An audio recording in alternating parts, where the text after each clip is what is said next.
Science à présent. Gilles-Éric Seralini, professeur de biologie moléculaire à l'université de Caen, vient de publier dans une revue scientifique américaine une nouvelle étude sur le Roundup, l'herbicide le plus vendu au monde, fabriqué par la firme américaine Monsanto. Le chercheur canet affirme avoir élucidé les mécanismes de la toxicité du produit sur les cellules humaines. Il a notamment étudié l'action des différents Roundup sur des cellules de nouveau-nés issues du cordon ombilical. Et le professeur Seralini est notre invité ce soir. Bonsoir monsieur, merci d'avoir accepté notre invitation. Alors je parlais des mécanismes de la toxicité. Quels sont-ils et quelles sont ses conséquences sur ces cellules? Bonsoir. Hélas, cet herbicide, à des doses infinitésimales, va pénétrer nos cellules lorsqu'il est, par exemple, dans les rivières, dans les légumes, vous savez aussi dans les OGM.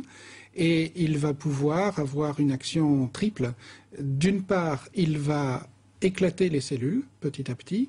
D'autre part, induire des enzymes qui vont disséminer la mort, le suicide des tissus.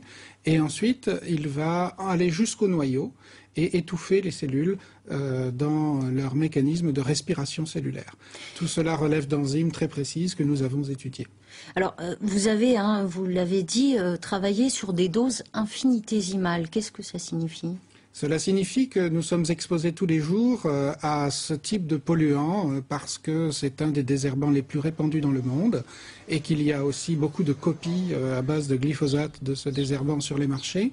Et donc nous en avons utilisé de 4 types et nous avons utilisé cela à des dilutions de 100 000 par rapport à ce qui se vend sur l'étagère du magasin. Et même moins quelquefois. Et donc ce sont des doses qui sont acceptées par certaines législations dans les résidus d'aliments OGM par exemple. Ce sont vraiment des doses courantes. Courantes, donc c'est pour ça que selon vous, il faut faire changer la réglementation. Absolument, je crois que le laxisme n'est plus de mise et qu'il devient très grave aujourd'hui de courir après les effets toxiques des produits qui sont mis sur le marché alors que de meilleures expérimentations avant leur mise sur le marché pourraient résoudre ces problèmes.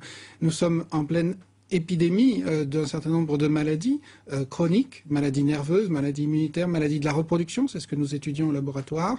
Et il est temps de regarder les effets des mélanges et les effets sur les cellules humaines de ces produits. Voilà, vous avez démontré qu'on sous-estime la toxicité des mélanges qui constituent le Roundup. Absolument, parce que ces produits sont toxiques et sont sollicités en mélange. Ils sont vendus ainsi dans les magasins.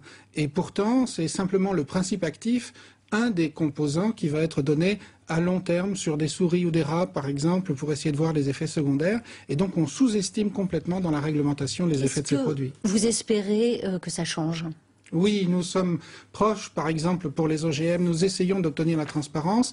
En tout cas, ce que nous demandons, ce que nous exigeons dès à présent, c'est l'ensemble des analyses de sang qui ont été faites avec les animaux qui ont servi à autoriser ces produits. C'est tout à fait nécessaire parce qu'aujourd'hui, c'est encore confidentiel et c'est complètement anormal pour la santé de nos enfants. Merci, merci professeur.